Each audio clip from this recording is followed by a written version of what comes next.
Hi everyone, this is Mrs. Parr, and on this episode of Math Up to Par, we are going to be talking about fractions as division statements. So, did you know that fractions are really just division statements? You know that line that goes in between the numerator and the denominator? Well, that's actually a dividing line. So, you know the division symbol? How it's got a dot on the top and then a line and then a dot at the bottom? That shows division, right? Well, this dot is the numerator, and this dot is the denominator.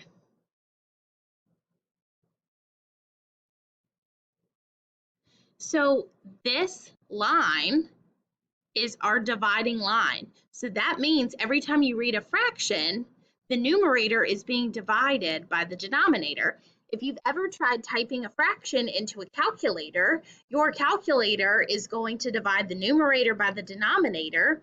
And if it's a proper fraction and the numerator is smaller than the denominator, then the calculator is going to give you an answer that's in decimal form. Okay?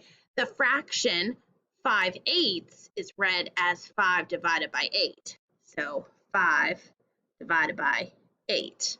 5/8, 5 divided by 8. So this line is a dividing line.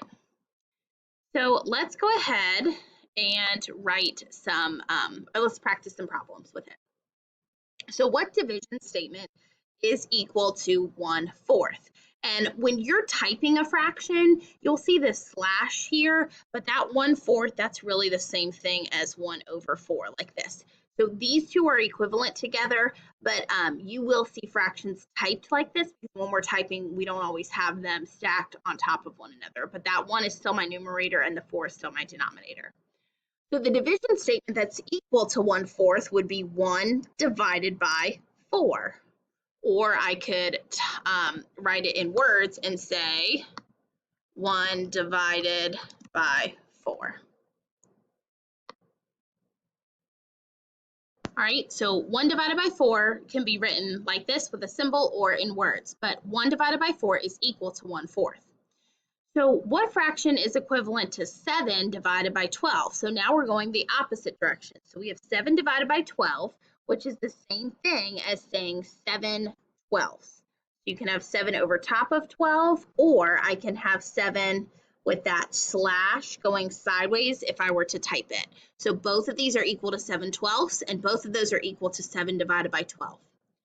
What division statement is equivalent to 6/9? Okay, well 6/9 is really looks like that when you write it as a fraction.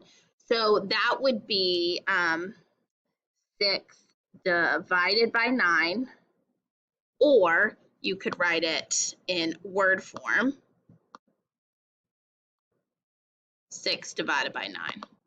And our last one asks us for the fraction that is equivalent to 3 divided by 5. So 3 divided by 5 would be 3 divided by 5, which could also look next to each other like this. So all along, that line in your fractions has always been your dividing line. So fractions are just division statements, and that's the whole thing you need to know about this lesson. So thanks for listening and happy practicing. Bye.